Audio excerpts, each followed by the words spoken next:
Good morning বন্ধুরা, তোমরা সকলে কেমন আছো? আশা করি ভালো আছো। তো দেখো, আরও একটি নতুন ভিডিও নিয়ে চলে এলাম তোমাদের সামনে। তো আজকে একটা নতুন রেসিপি শেয়ার করব, সেই কারণে আমার অনেক কিছু প্রয়োজন মশলার। তো মশলা স্টলে চলে এসেছি, এখানে দরকারি কিছু মশলা নিয়ে নিব।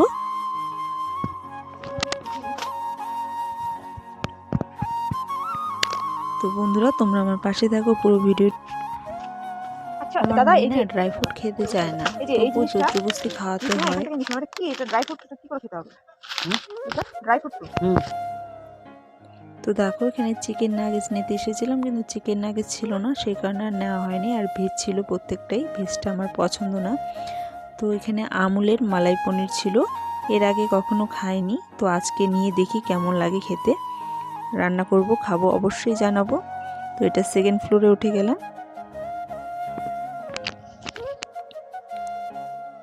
আমার মেয়ে না লিফটে উঠতে না খুবই ভালোবাসে, আর ওর মধ্যে না একটুকু ভয় বলতে নেই, মানে কি সুন্দর উঠে যায়। আমরা তো ছোটোবেলায় তেমন একটা চালাক ছিলাম না, তো এখনকার বাচ্চারা ছোটো থেকে অনেক কিছুই জানে, অবশ্য খারাপ না শেখাটা। তো দেখো, এখানে না অনেক কিছু অফারে ছিল। তো এখানে শ্যাম্পুর দরকার ছিল, কিন্তু আমি 2-3 দিন আগেই শ্যাম্পুর বড় কৌটা নিয়ে গেছি। তো এখন আর নিয়ে কিছুই হবে না, কিন্তু আমার খুব ভালো লেগেছিল আর কি, অনেক সুন্দর অফার ছিল।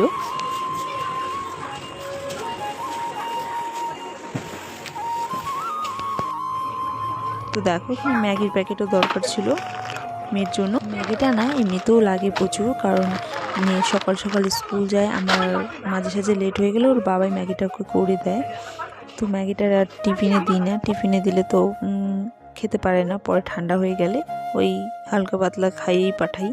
তো দেখো, এই যে ডিনার সেটের স্টলে চলে এসেছি। খুব সুন্দর সুন্দর ডিনার সেট, সত্যি এত পছন্দ হয়েছিল না, কিন্তু কিছু করার নেই, আজকে নেওয়া হবে না। মেয়ে এসেছিল আমাদের সাথে, বাইকে এসেছিলাম, তাই আর নেওয়া হবে না।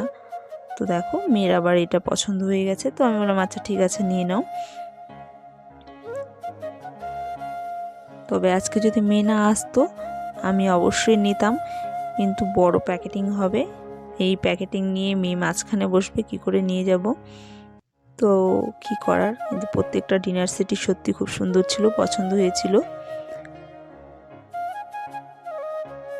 তো দেখো, তারপর কি করলাম, এখান থেকে একটা জুসের মাগ নিয়ে নিলাম। তো লিফট থেকে নামার সময় ভয় পাচ্ছিল, মানে আমার সাথে নাটক করছিল। যাই হোক, এখানে সব কিছু কেনাকাটি হয়ে গেছে, তারপর বিল করে নিলাম, বেরিয়ে পড়বো। তো দেখো, এই যে সকালের দিকে মার্কেটে যাওয়ার আগে আমি মাংস এনে দিয়েছিল, তো মাংসটাকে ধুয়ে নিয়েছিলাম।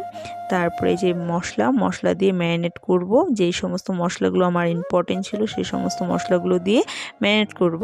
তো এটা হচ্ছে হালিমের প্যাকেট ছিল, এটা আমি হায়দ্রাবাদে গেছিলাম, আমার এক ফ্রেন্ড আমাদেরকে এটা খাইয়েছিল। সত্যি খুব সুন্দর, খুব টেস্টি, মানে শীতের দিনে স্যুপের মতো খেতে খুবই ভালো লাগবে। তো দেখো, আমার এতটাই পছন্দ হয়েছিল, তো আজকে আমি নিজে ট্রাই করব, আশা করি আমি বানাতে পারবো, আর আশা করি সত্যি বানাতে পেরেছি আমি।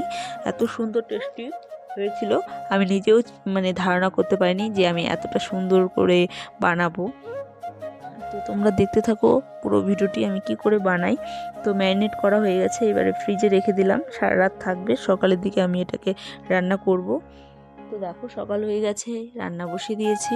তো প্রেশার বসিয়ে দিয়েছি, প্রেশারে গরম জল বসিয়ে দিয়েছি। এই যে আমার প্যাকেটগুলো, এই প্যাকেটগুলোতে না অনেক রকমের ডাল থাকে, চালের গুঁড়ো থাকে, অনেকটা তোমার ডালিয়ার প্যাকেটের গুঁড়োগুলো যেমন হয় এমনটাই, কিন্তু ডালিয়াও নয়, ডালও নয়, এখানে অনেক রকমের কিছু থাকে।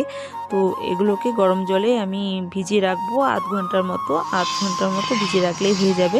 তো প্রেশারে গরম জলে আমি নেড়ে ঘেটে এটাকে ভিজিয়ে রেখে দিয়েছি। তো এখানে কড়াই বসিয়ে দিয়েছি, এখানে তেল দিয়ে দিলাম।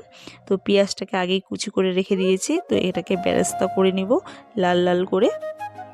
দেখো, এখানে বেরেস্তা কমপ্লিট হয়ে গেছে, তো উঠিয়ে নেব, বেশি একটা ভাজলে আবার তিতো হয়ে যাবে।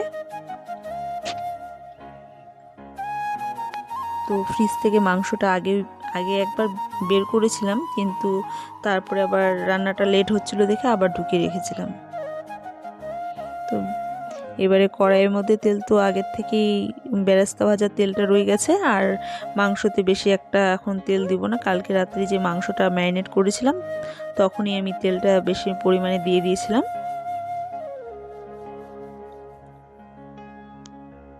তো দেখো কড়াই গরম হয়ে গেছে, মাংসটা দিয়ে দিলাম। তো মাংসটাকে নেড়ে চেড়ে নিচ্ছি, হালকা ভেজে নিব। ভেজে নেওয়ার পরে মাংস যেখানে মেখে রেখেছিলাম যেই গামলাতে, সেই গামলাতে হালকা জল দিয়ে এটাকে আস্তে আস্তে নাড়াচাড়া করব।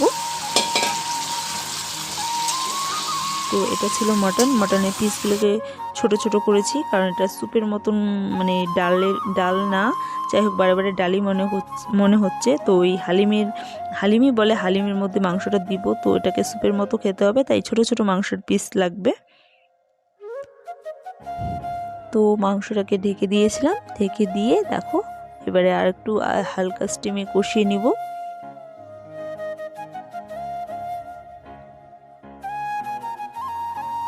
তারপরে আবার ঢেকে দিয়েছিলাম। তো কষিয়ে কষিয়ে মাংসটাকে রান্না করে নেব। দেখো ফাইনালি এবারে আমার কষানো কমপ্লিট হয়ে গেছে, তেল ছেড়ে দিয়েছে, মাংস থেকে অনেকটাই তেল বের হয়ে গেছে। তারপরে এই যে প্রেসারে যে আগে ভিজিয়ে রেখেছিলাম এই ডালটা দিয়ে দিলাম।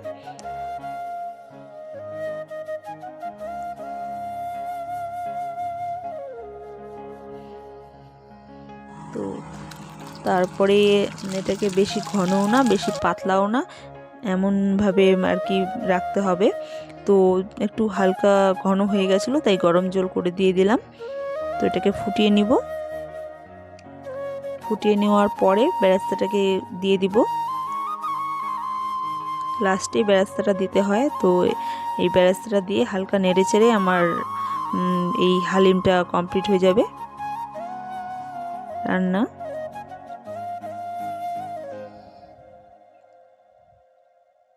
তো দেখো আমার এই যে হালিম রেসিপি কমপ্লিট। তো এখন পরিবেশন করব।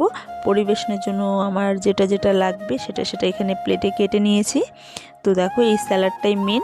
তো স্যালাডটাতে রয়েছে তোমার শসা কুচি, পেঁয়াজ কুচি, লঙ্কা কুচি, ধনিয়া পাতা কুচি, বেরেস্তা আর লেবু, এই সমস্তকে ছড়িয়ে মানে সমস্ত স্যুপের মধ্যে, এই হালিম স্যুপটার মধ্যে সমস্ত কিছু অল্প অল্প পরিমাণে সবটাই দিয়ে দিলাম।